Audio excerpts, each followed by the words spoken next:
pointing the wrong way. We're going to talk about extinction and origins of life, so the beginning and the end. And in between, we're going to talk about variation in those populations. So why don't we all look like little clones walking around? Hint, fitness. There's a reason for it. It's better for us. It says on here we're doing extinction, variation, and then origins, but actually we're going to flip it and do it the other way because I like to start at the beginning, and I feel like the origins of life is like the end-all, be-all beginning.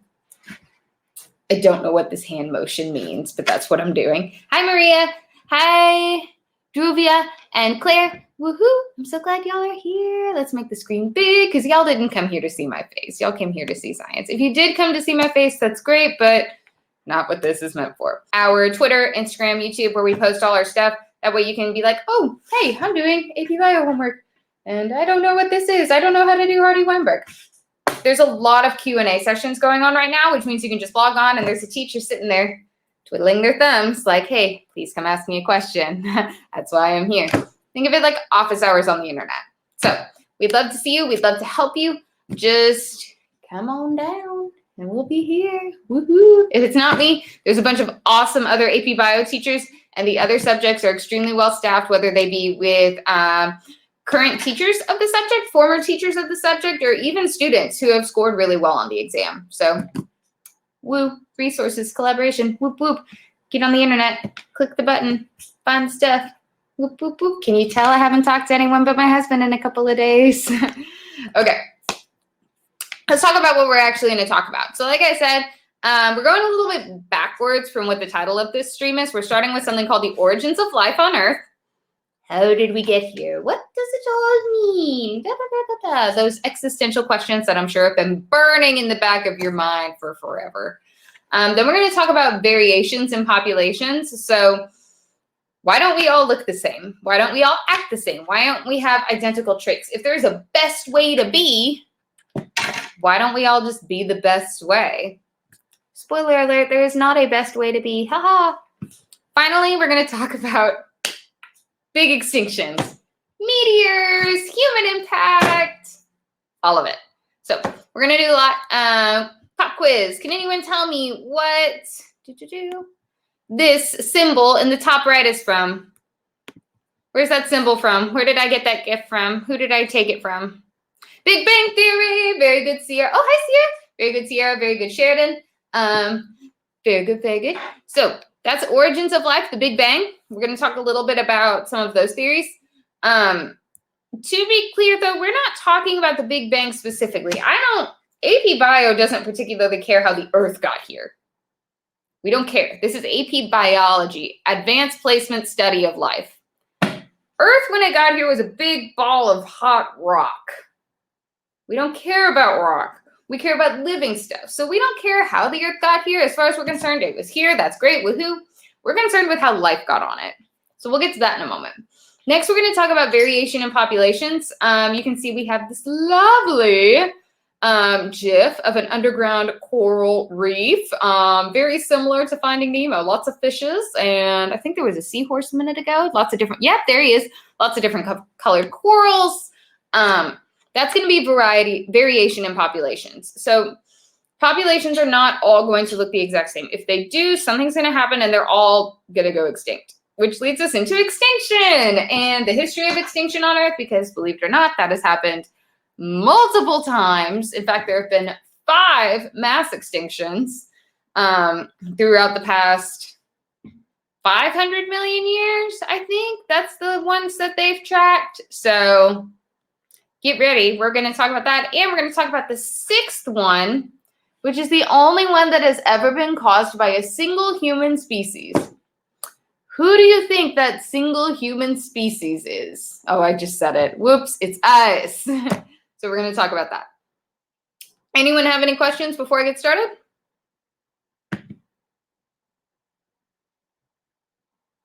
Okay,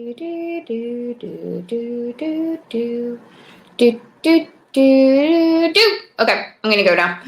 All right. So let's talk about the origins of life. So I love talking about the origins of life. I used to start AP Bio by talking about it on day one. Like, okay, this is the study of life. How did we get life in the first place?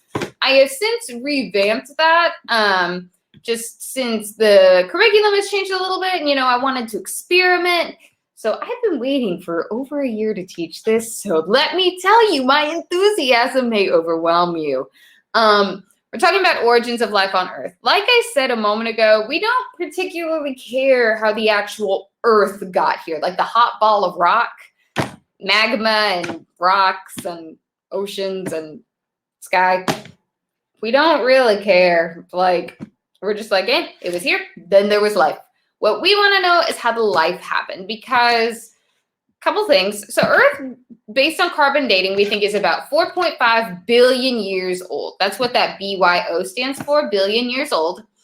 So it's old.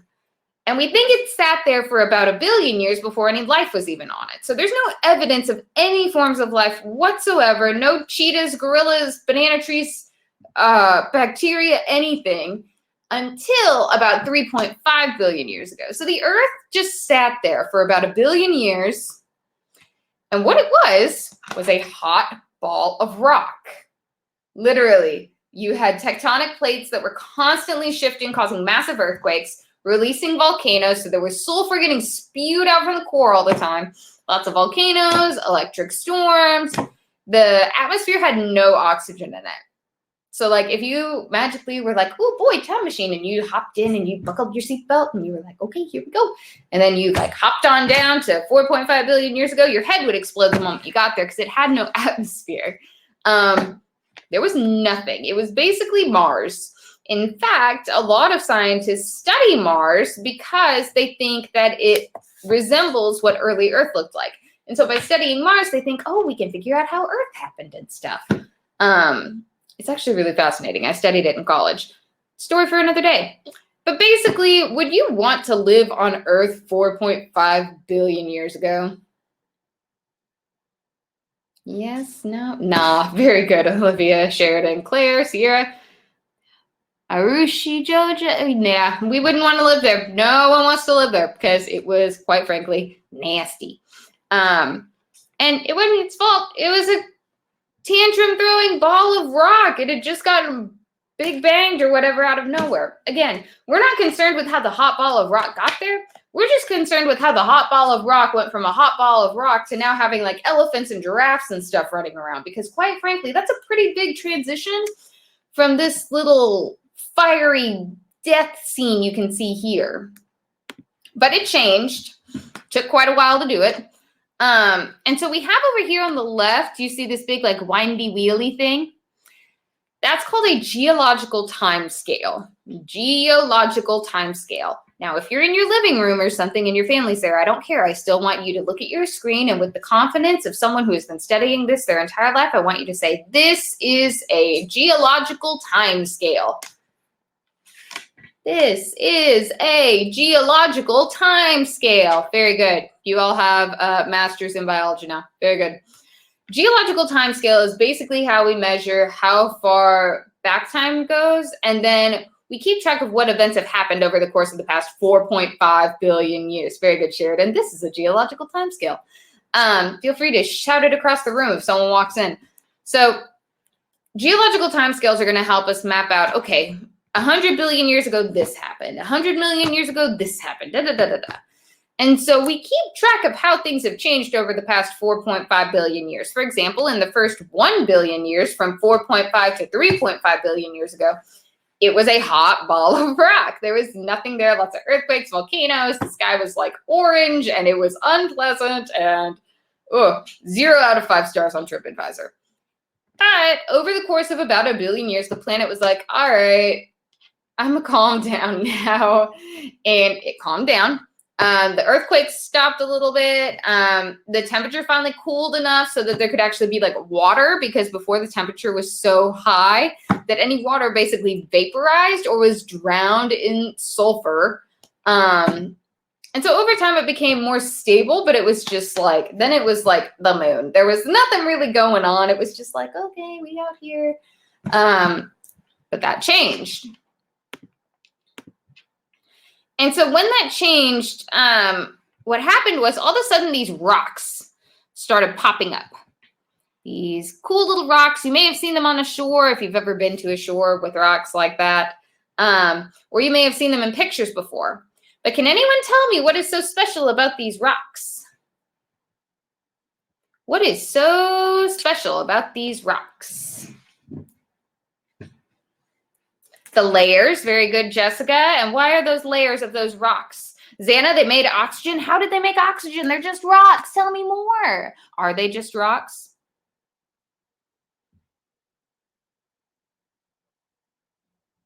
They had organisms. Whoop, whoop. Okay, so these rocks are not actually rocks. They are fossils. They are called stromatolites. They are fossils found in layers. Very good, Margaret.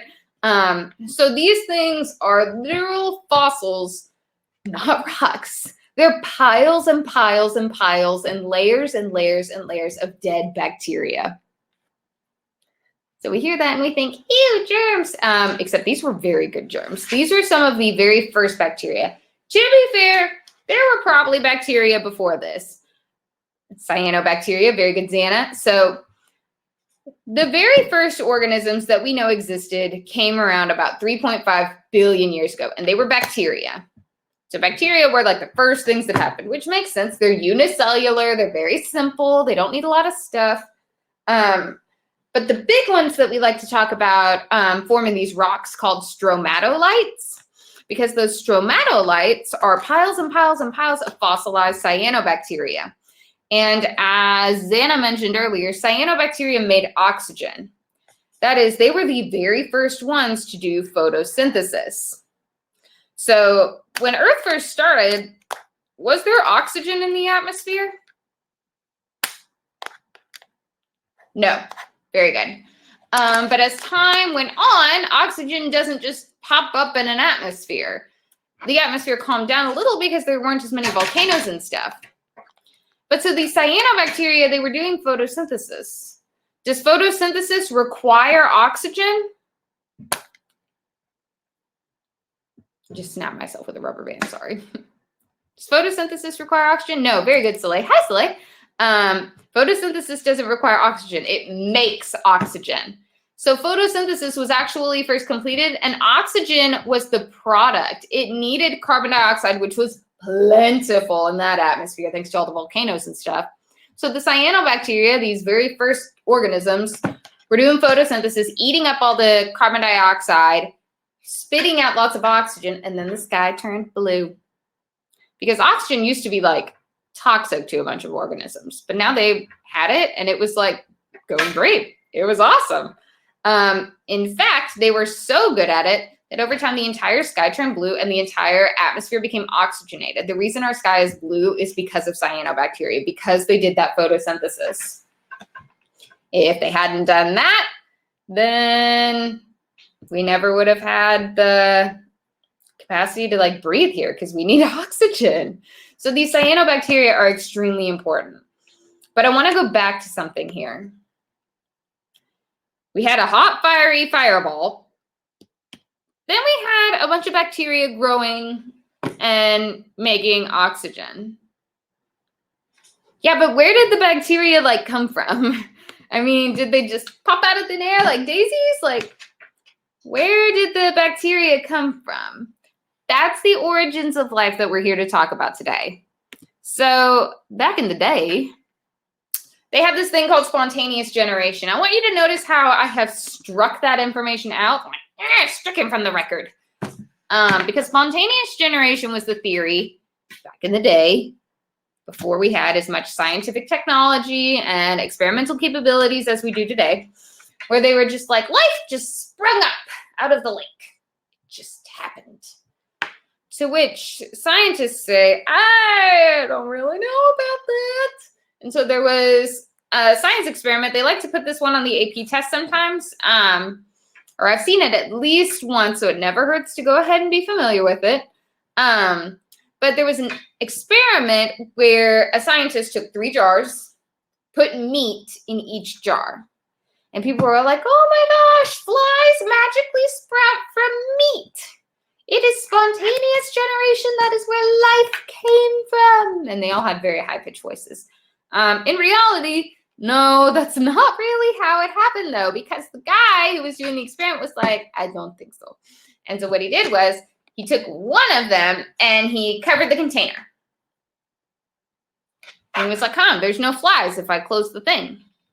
He left another one open and it had flies and maggots, because at the time they thought maggots were like the magic little life that sprung up, I guess. Took another and he covered it with gauze, like a cheesecloth. And the maggots formed on top of the cloth. I'll get to you, Sheridan. Good question. But they didn't form on the meat. And over time they figured out, oh, wait, maggots must come from flies. They don't just pop up out of nowhere. So spontaneous generation was pretty much debunked. Like, okay, you can't just have life erupt out of nowhere. It has to come from some other living thing. So spontaneous generation was out. It is not considered a valid scientific theory. But then, okay, real quick to answer Sheridan's question, were early cyanobacteria thermophiles or heat-loving? I don't think they would have been. So actually, cyanobacteria are still around today. They can form like a blue-green algae you can actually see. In fact, when I was in college, we grew them and put them in a simulator that was supposed to simulate Martian conditions, because we wanted to see, oh, if we send a bunch of cyanobacteria to Mars, will they magically make Mars's atmosphere oxygenic, which would have been super cool. But then I graduated before the project was finished, whatever. So they're not thermophilic, at least the ones we have today. I doubt that the early ones would have been, because again, they grow in these kind of rocks, and we are pretty sure they would have grown in water, because otherwise they wouldn't have had enough fluid. So I don't think they were thermophiles, but I could be wrong. Claire asked another good question. If the Earth was mostly covered in volcanoes, where did the water come from? So Claire, that's a good question. So in the beginning, the first billion years, there really wasn't water. It was mostly water vapor mixed with like methane. But after about 1 billion years, which is when we first see life, the tectonic plates stopped moving so much, so the earthquake stopped, so the volcanoes calmed down. Around that time, there was also so much smog from all the former volcanic eruptions that it kept the sun out, and therefore it got a little cooler. And so the water vapor was able to condense into actual water. Does that make sense?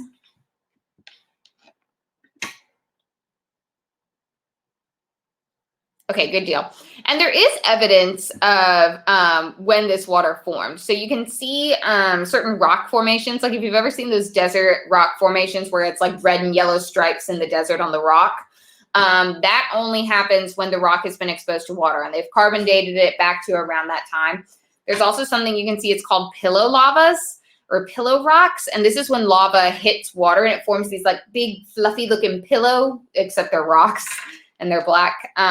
And that only happens when lava comes in contact with water. So volcanoes were going off, and volcanoes were still going off when water formed, but there was so much like ash and smog in the atmosphere at that point, it was blocking out the sunlight, which kept the temperature pretty low. Okay. So spontaneous generation is out. We've got the cyanobacteria. We've got that early Earth was not fun. So, okay, cool, but how did we go from nothing to bacteria? Like, how did this happen? Because, like we said, spontaneous generation wasn't a thing. So there are 3 primary theories as to how this happened. The first one is called primordial soup. And so basically there's this idea that like if you took a bucket and filled it with all the stuff that was on Earth, which was like methane and ammonia and sulfur and hydrochloric acid and all this nasty stuff, basically, if you left it swirling in the water, which had originally formed in the oceans, and it, say, got struck by lightning, Frankenstein style, it would magically rearrange itself into, like, amino acids. What do amino acids make? Proteins. Very good. Sheridan, Shreya, Allison, yeah. So amino acids, and Claire and Sierra, yay, good job. And Soleil and Jessica and Margaret, y'all are so good. So amino acids make protein. So the idea was that if you put all this stuff and shocked it with enough hot water, eventually it would, and these were all the gases that were available, they thought, in a primitive atmosphere. So that primordial soup, it would turn into amino acids. And so what they did, they took a big bowl, they put the gases in there, They shocked it with lightning a bunch. And over time, the sides of the bowl got covered with this like black gunk. And they thought it was amino acids. That was the leading theory for a while. That was an experiment done by Stanley Miller and I think it was Brendan Urie. No, that's the guy in Panic at the Disco. I don't know. It was the Miller-Urey experiment. And they tested the primordial soup theory. It has since been not really approved of. There are some serious flaws with the theory, but it's still one that people are like, okay, but what combination would have made that happen, that we could get amino acids, so then we could get proteins, so we could build a bacteria? The next theory that we have, because Earth, we believe, was getting pelted by meteors and asteroids quite a bit in its early life. So the next idea is called Panspermia. And the idea is that an asteroid or a rock or something slammed into the Earth, and that rock was carrying amino acids. They have found asteroids that are carrying precursors to amino acids before, which again would make proteins, which could then make a bacteria, especially under like that high heat of an impact, radiation, all that stuff, blah, blah, blah. Again, have they proven it or been able? Not yet. The final theory I want to talk to y'all about today is called hydrothermal vents. And so if you go down, down, down, down, down into the ocean, way, way down, there are underwater volcanoes down there. They're called hydrothermal vents. They're just these little holes in the ocean floor where basically all the heat that normally pops out of a volcano comes out. And so it comes out as this really thick, black, smoky methane, carbon stuff. And it's really, really hot. So Sheridan earlier mentioned thermophiles, heat-loving. The things that grew on these hydrothermal vents are heat-loving. But the deal is people took submarines down there just to be like, hey, what's down there? I want to explore. And when they got down there, they did not find Atlantis, but they found these hydrothermal vents. And so you think, okay, it's the bottom of the ocean. There's no sunlight. And we're taught in AP Bio, what is the source of all energy on Earth? The sun. So if you go down to the bottom of the ocean, there is no sun. It is pitch black. It is darker than dark. It is terrifying. I'm sure that's why I'm never going down there. But these people got down to the bottom of the ocean, and there were these hydrothermal vents, but there was also a bunch of life. There was like seaweed and these little crabs and these worms that had bacteria in them and like weird clams, all sorts of stuff. And they were like, how is this stuff alive? And they think some bacteria might have formed on those hydrothermal vents as a result of all that heat and that pressure being down there. So Sheridan, they didn't use the light given off by the hydrothermal vents to do photosynthesis. The idea is that they actually did chemosynthesis, which is the same as photosynthesis, except instead of using light, they use chemicals like sulfur and things like that. So they were doing the same basic process. They were just under the ocean, and they were using heat and those chemicals that came out of the vents, because remember, those vents are basically like volcanoes letting out methane and sulfur and all that stuff. And so that's another theory that they have. And the reality is we don't know which one it is. We don't know if any of these is right. It could be something completely else. For all we know, little green men dropped us off. I don't know. Probably not that, but I haven't been able to disprove it. So these are some of the theories that they like to talk about on the AP Bio test. Primordial soup, or the Miller-Urey experiment. Panspermia, the asteroid hit the Earth and dropped off some amino acids. Or the hydrothermal vents that all formed down at the bottom of the ocean. Which one it is? Don't know. On the AP test, they're most likely to say, hey, here's the theories. Which one do you think it is? There's not necessarily a right or wrong answer as long as you can back up your thing with evidence. Yes, Claire, extremophiles. They like extreme environments, like underwater volcanoes. Does anyone have any questions about all this?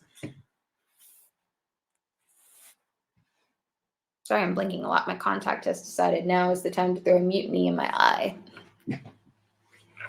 Nope, makes sense. Has the hydrothermal vents theory been proved? It has not been proved because for all they know, the life that is down there on those vents, they could have just like, I don't know, I guess like floated down there. They haven't been able to prove that one any more than any of the others. So it's a pretty leading theory, I would say, but there's no way to test like, oh, did the life originate there? Or did the oceans shift? Because we know some areas used to be covered by land, some areas used to be covered by water, and just cover up some other living stuff that then adapted to live there? We don't know, at least not at this point. Go get a PhD in science and find out. Are there bacteria in colder environments that thrive? None that I know of. I'm sure there are, but I can't think of any bacteria that thrive in cold environments. Couldn't the panspermia and hydrothermal vent theory in theory go hand in hand together? Yes. I mean, the reality is it could be all three of these, a combination of all three of these, none of these. We just don't know yet. We want to find out, though. So someone go to grad school, figure it out. I want to know. Then invite me when you get a Nobel Prize. Am I good to go? 3, 2, 1. Okay, awesome. Thank you, y'all. Okay, real quick, let's talk about something called the Cambrian Explosion. So what is this thing? We talked about it earlier. I told you to say it out loud, even if there's people in the room. Don't be embarrassed. What is it? This is a geological time scale. Very good. Okay, so this is our geological time scale that we're looking at right now. This one only goes back so far. Oh, no, wait, I'm thinking of another one. This one does go all the way back. So this one goes back, you can see 4.5 billion years ago. And for the first billion years, nada. But then it says the first life appears somewhere in here. And then we get the first oxygen-producing bacteria at about 3 billion years ago. So for 500 million years, there were bacteria, but they weren't necessarily producing oxygen. Cyanobacteria took a while to pop up. We keep going, we keep going, we keep going. We get glaciation, the great oxidation event. Everything turns oxygenic. The atmosphere forms. The sky turns blue. And then we start to get the first eukaryotes, plants, animals, multicellular organisms. We get the boring billion, where things were pretty chill for a while. We get the first animals about a little less than 1 billion years ago. We get more glaciers, another ice age, and then we get all the way up here to modern day. Woo! And you can see with this blue line how we have shifted from having certain amounts of oxygen. And that is all based on the amount of photosynthesis performing organisms that we have. But we have this period called the Cambrian Explosion.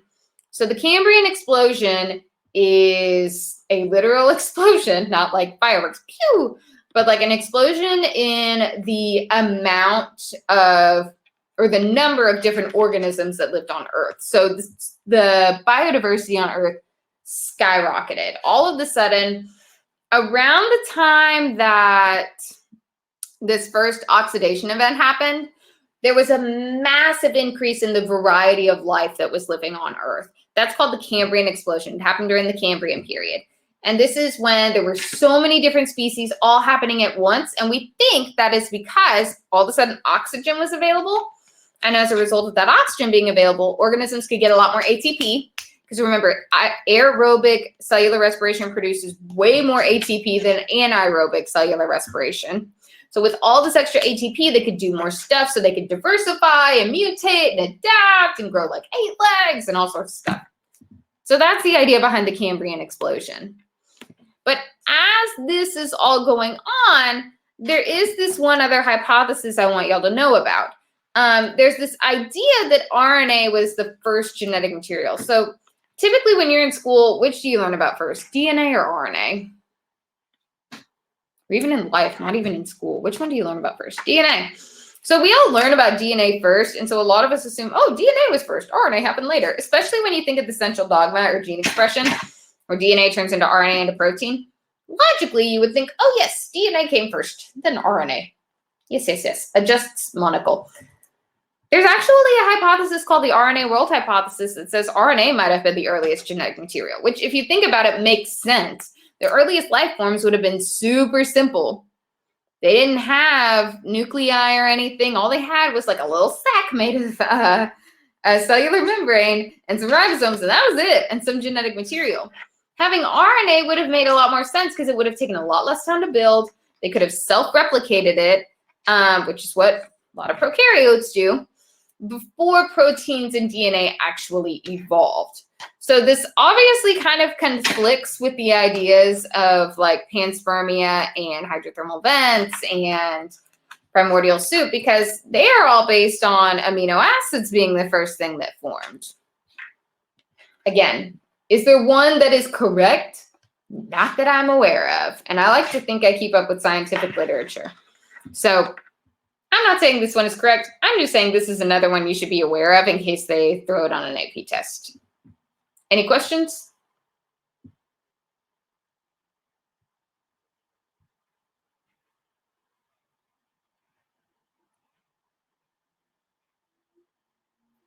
Okay, I'm going to go on. All right, so let's talk about variations in population. So you can see on that side, I've got the tree of life. Ooh, tree of life, all the things from the butterflies to the grass to the birds to the bees. If you've ever seen The Lion King, which I'm sure you all have, if you have not, it's on Disney Plus, go watch it. The Lion King, if you remember that scene, like in the first 4 minutes of the movie, you know, Simba wakes up, he's like, Dad, you promised. And Mufasa's like, ugh, this is not my job.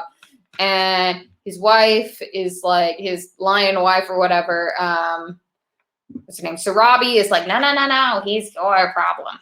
But he takes Simba out onto the plains or whatever, and he's like, the antelope eat the grass, and we eat the antelope. But when we die, we turn into grass, and it's a circle of life. This is the literal circle of life that Mufasa was telling you about when you were 3. The tree of life refers to all this diversity of organisms, but they are interrelated and they work together cooperatively. If you throw one away, whether it's a mosquito or an elephant, it's going to throw off the whole chain. And that is because they have different adaptations that put them in a niche or a specific role in their ecosystem.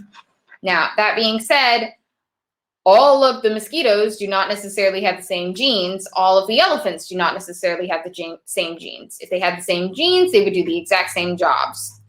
That would be a problem, though, because if something goes wrong, they would have no extra genes to adapt to that situation. So, for example, so we've got variation over here. We're looking at these butterflies. Let's say you've got a yellow tree and a brown tree. Okay? But all of a sudden, all of the brown trees die. I don't know. Abe Lincoln chops them down. I don't know. So all of a sudden, now there's only yellow trees. The yellow butterflies are safe on those yellow trees. Are the brown butterflies safe on those yellow trees? Why not, Sierra? Why not, Shreya, Sandra? Why aren't they safe? Sheridan, why aren't they safe? They can't camouflage. Very good. The brown butterflies are going to stand out like a snack because they are a snack. They don't blend in. Now, all of the brown butterflies probably aren't going to make it. But because there's that genetic variation, some of the butterflies are yellow. They're less fit. Very good, Sheridan. Because some of them are yellow, they will survive and carry on the species. Now, what if all the butterflies were brown and there were only brown trees? But then all the brown trees got chopped down. Would any of the brown butterflies survive? Probably not. And as a result, those brown butterflies could actually go extinct unless one of them magically has a mutation that helps them survive.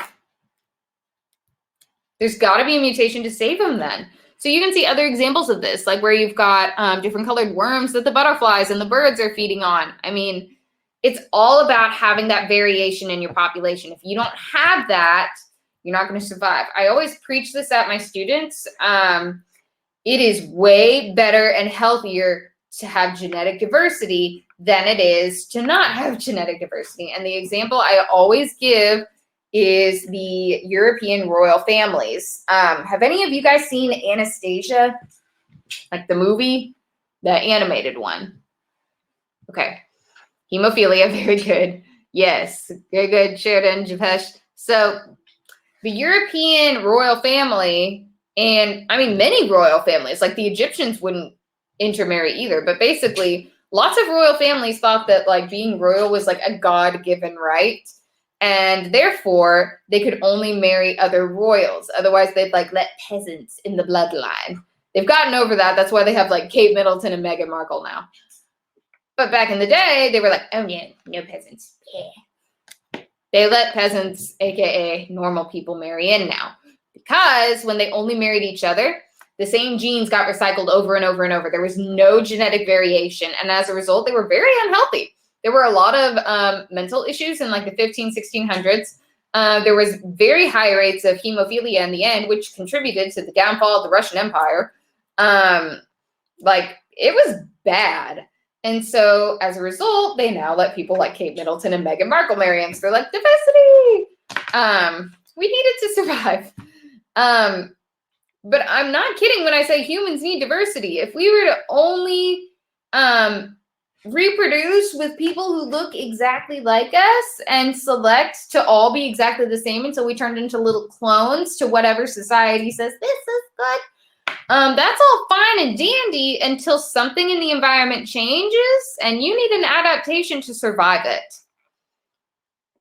That's all there is to it. The other big example I give is purebred dogs.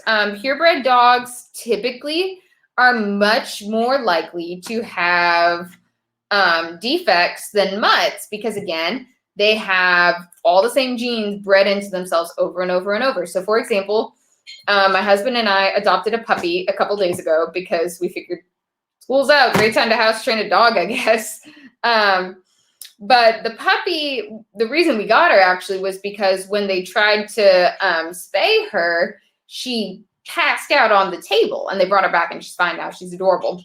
But the vet was like, oh, yes, beagles are very prone to epilepsy. And I was like, but this isn't a beagle. This is a mutt. And she was like, it doesn't matter. If it's half beagle, she could still carry some of those genes. So the more mutt-ish your dog is, the less likelihood it has of those genes because purebred dogs are much more likely to have certain issues like that, cancers and hip dysplasias. I'm not saying this to scare you if you have a purebred dog. It's just something you have to watch for. Monoculture in Ireland, Claire, the potato famine. Very good, Claire. That's a great example. So get some diversity in your pets. It's good for them. And with humans, we need diversity too. So I want to talk about an extinction vortex. You never seen any unicorns running around, have you? No, that's because they all fell into an extinction vortex. So this is what I'm going to talk about. Please bear with me and this My Little Pony GIF. It was the only one I could find that had lots and lots of something that was a mythical creature. And I was like, there's no unicorns around anymore because they fell into an extinction vortex. What is an extinction vortex, you may ask?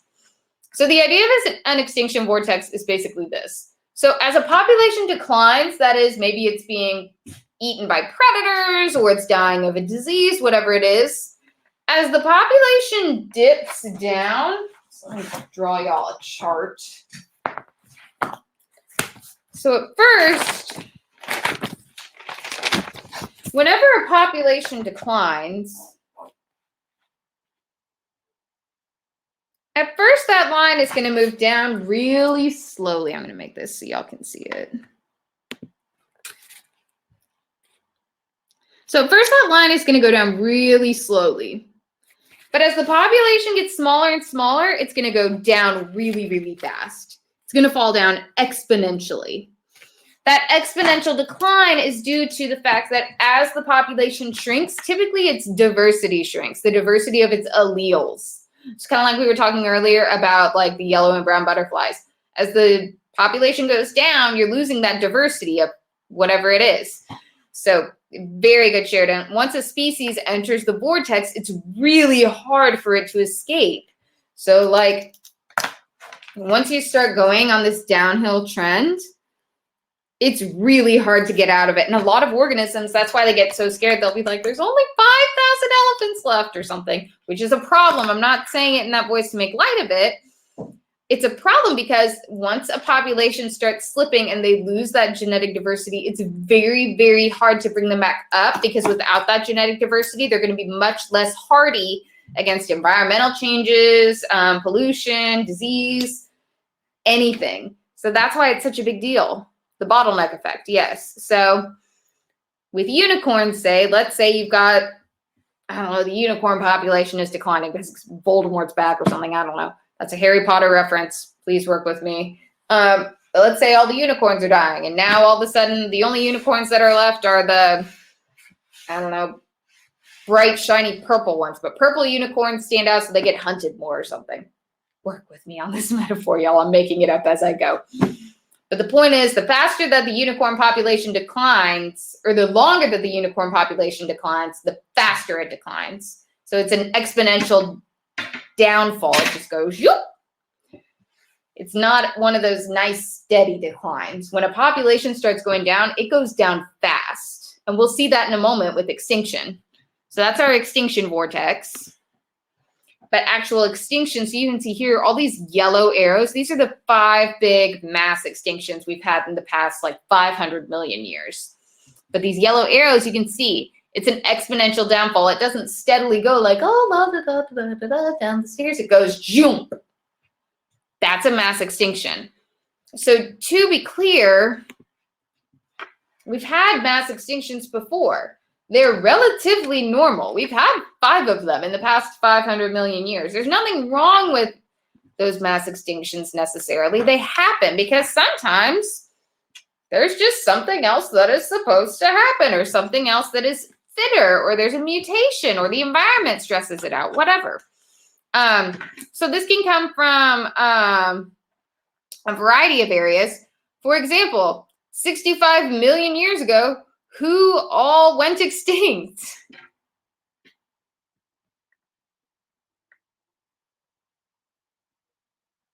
Dinosaurs. Very good. So that's this very first yellow dot, 50 million, so about 65 million years ago. That's the dinosaurs. Do you see how fast that line goes? Pew! Because a meteor hit the Earth, and 50% of all life on the planet, not just dinosaurs, plants, ocean animals, died. That was probably one of the biggest mass extinctions, was the last one that we had. Now, like I said, there's been 4 others other than that. You can look on this chart and see they aren't as significant of a decline. They did decline exponentially, but they didn't dive as far down, partially because there weren't as many then. You can see there were way fewer genera, or way fewer species. But the dinosaur example was significant. I mean, that was a meteor. There was nothing they could do.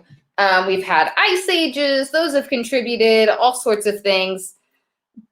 But extinction, like I said, is normal. It's exacerbated by times of ecological stress, so not enough resources, environment shrinking, environmental stress. And sometimes it's good, because it looks like the third one was also really bad since it was so close to 0. Yeah, that one was not good. That third one was not good. But keep in mind, too, there were less genera when that started. And once it came back, it went back up pretty high. So that was another not good one. But these extinctions are sometimes good, because let's say, I don't know, a species of megalodon, one of those like giant evil alligators, goes extinct. Okay, well, then another organism can come in and take its niche, and maybe it's better at its niche. Maybe it's better at staying in that role. Extinctions aren't necessarily bad.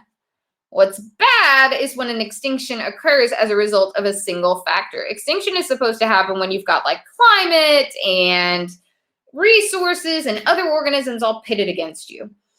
If all the extinctions are happening because of a single factor, like, say, human activity, that's a whole nother ball game. There has never been a mass extinction before where only one species was responsible for it. We are currently living in what they expect will be the 6th mass extinction. Yep, very good, Claire. According to new studies, the Earth is currently experiencing its 6th mass extinction. That's what we're in right now. And it is primarily caused by human activity. That's never happened before. We haven't even been here that long. Look, the first bullet on this graph goes 50 million years ago. Humans weren't here 50 million years ago. We got here like right here, 200,000 years ago. We've been here for like 3 minutes in terms of a 12-hour clock. But we mess things up really quickly because we have such big brains and we like to use gas in our cars. Not saying you shouldn't put gas in your car. Like, we've got things to do. So that's why we bring up extinctions.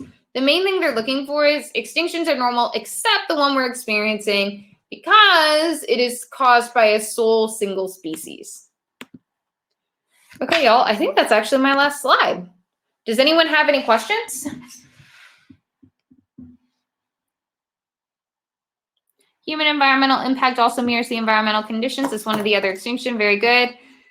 Soleil, this doesn't have to do with this, but is there a video on how much to write FRQs? So I don't have, there is a video on that, and I have actually written 2 study guides. One study guide on how to write long FRQs and one on how to write short FRQs. So those will be in the study guide section if you're looking for that kind of information. Can you explain what differential survival is again? Angela, I'm sorry, but I don't think I've explained that one. I don't recall that term from the AP Bio syllabus. Is that something your teacher's gone over you with?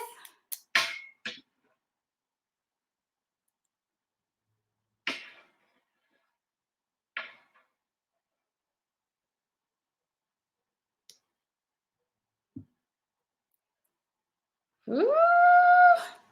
Angela, hold till the end on that, okay? Because I haven't heard that one, at least not in the syllabus. So let me answer these real quick because I know these answers off the top of my head, then I'll come back to you.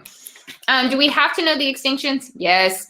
Where are the AP Bio 5 study guides on the Fiveable website? So you should be able to go into the Fiveable website and it'll say subjects. But underneath there, there's like, hang on, actually, I'll see if I can just pull it up and share the screen with y'all real quick. So give me a second to load.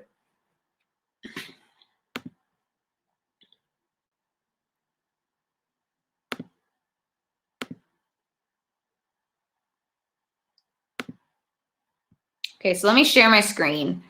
Okay.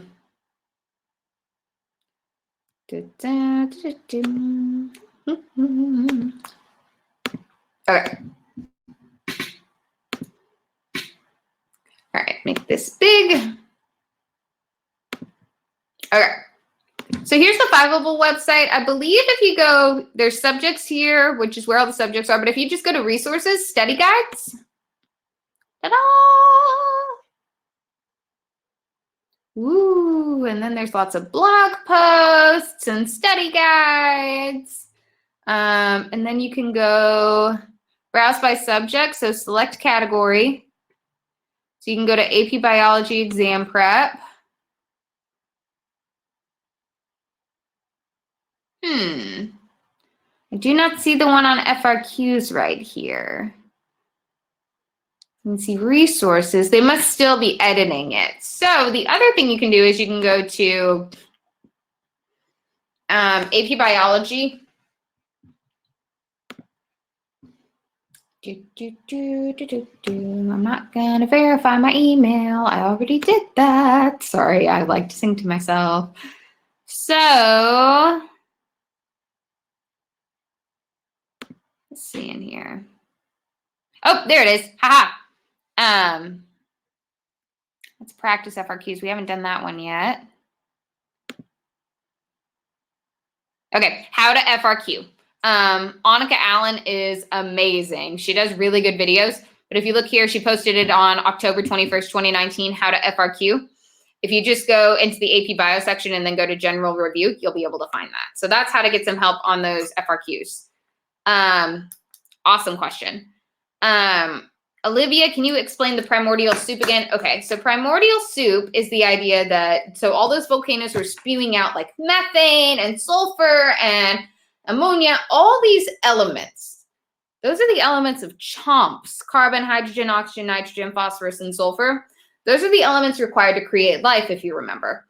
And so when they put all those elements in the atmosphere, because they were spewing out of volcanoes and they were in the water, and they get shocked with lightning because there were thunderstorms all the time, the idea was that they would just like Frankenstein to life because they would magically reassemble into amino acids. Like I said, they haven't really been able to prove that one, but that was the idea of it.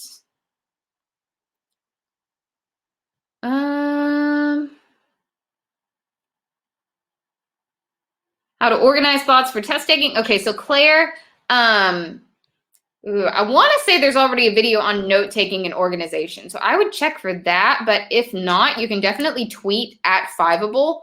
And they would definitely put a video of that together if you tweet at them or message them. So that's a really good idea. Margaret, I'm pretty sure differential survival is when organisms of the same species must compete for what they need for survival. Those organisms that are best adapted to a given environment are most likely to survive and reproduce. Margaret, you are correct. I did not know that was the specific term for it, but yes. So that's going to be differential survival. Or neck chops, short for nice chops. Soleil, I like that. Okay, and then I've got a question down here. What do we need? Do we need to know the names of the mass extinctions? No, Shreya, you do not have to memorize those. You just need to know. I don't think you even need to know there's 5. You just need to know extinctions are normal. The one we're in right now is kind of not normal. What other questions do you have?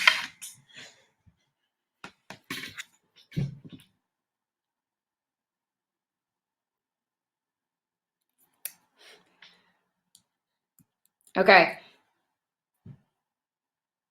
No worries, Claire. I can't do it either. Like I said, tweet at Fiveable if you can't find a video that's already done it, and I'm sure someone will definitely be happy to make one. That sounds like a really good one for a student to make as well, just from having that perspective. Do you have any advice on doing practice tests? Take as many as you possibly can. Like the AP Bio prep books and stuff, take as many as you can. Like, I got a semi-decent score on the ACT, and the only reason I did was because I took the tests in the back of the books over and over and over until I couldn't get them wrong. And I still didn't do like amazing, but I did better than I originally did because that was how I studied. Same thing with AP. I mean, you can study flashcards of what is photosynthesis over and over and over, but AP isn't just memorization. It's about applying what you've memorized. And so that's where you really got to practice it and just take those practice tests, as many as you can. Any other questions today?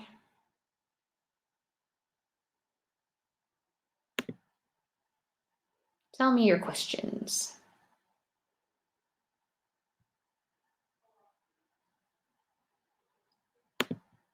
Okay. Well, guys, it has been a pleasure seeing you, and especially shout out to some of my students. I miss you guys a whole bunch. It's been really, really weird this week, so it was really great to see your names again.